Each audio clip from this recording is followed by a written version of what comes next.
కేరళలో అత్తింగల్ విప్లవం జరిగి ఈ సంవత్సరానికి 300 ఏళ్ళు పూర్తయింది. 1721వ సంవత్సరంలో ఈ రివోల్ట్ ఏప్రిల్ నుంచి అక్టోబర్ వరకు జరిగినట్టు చెబుతుంటారు చాలామంది హిస్టారియన్స్. బ్రిటిష్ ఈస్ట్ ఇండియా కంపెనీకి వ్యతిరేకంగా ఈ ప్రాంతంలో ఈ రివోల్ట్ జరిగింది. దాదాపు 140 మంది ఇంగ్లీష్ సోల్జర్స్ని చంపేశారని అంచనా. అసలు ఇక్కడ ఏం జరిగిందో మనం తెలుసుకోవాలి. మనందరికీ తెలుసు యూరోపియన్స్ ఇండియాకి ఎందుకు వచ్చారో, స్పైసెస్ కోసం, ట్రేడ్ కోసం.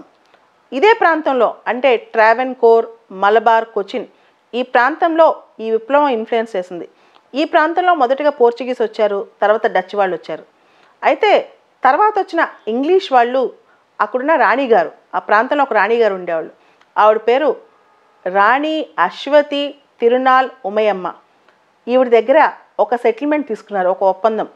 అక్కడ వాళ్ళు వచ్చి అక్కడ ఒక ఫోర్ట్ కట్టుకుని ట్రేడ్ చేస్తామని చెప్పి ఆ సెటిల్మెంట్ ద్వారా వాళ్ళు ఒక కోట కట్టుకున్నారు, ఫోర్ట్ అంజంగో అని.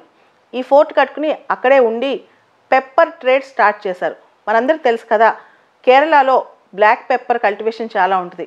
ఇంగ్లీష్ వాళ్ళకి చాలా ఇష్టమైన స్పైస్ అనమాట యూరోపియన్కి ఇది బ్లాక్ పెప్పర్ అనేది.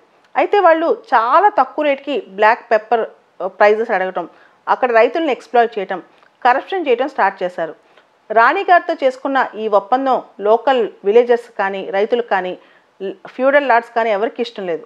దాంతో వాళ్ళకందరికీ అసంతృప్తితో ఉన్నారనమాట. ఇదే టైంలో ఒకసారి వాళ్ళ ఎక్స్ప్లాయిటేషన్ చాలా ఎక్కువ చేస్తున్న సమయంలో అక్కడ ఉన్న ఆఫీసర్ గిఫర్డ్ అని ఆయన, అక్కడున్న సోల్జర్స్ వీళ్ళందరూ రాణి గారికి కొన్ని గిఫ్ట్లు ఇవ్వడానికి బయలుదేరి వెళ్ళినప్పుడు దాదాపు 140 సోల్జర్స్ని చంపేశారు ఇక్కడున్న లోకల్ ల్యాండ్ లార్డ్స్ కానీ, ఫ్యూడల్ లార్డ్స్ కానీ, రైతులు కానీ అని చెప్పి ఈ కథనం అన్నమాట. దీన్నే బ్యాటిల్ ఆఫ్ అత్తంగల్ అంటారు.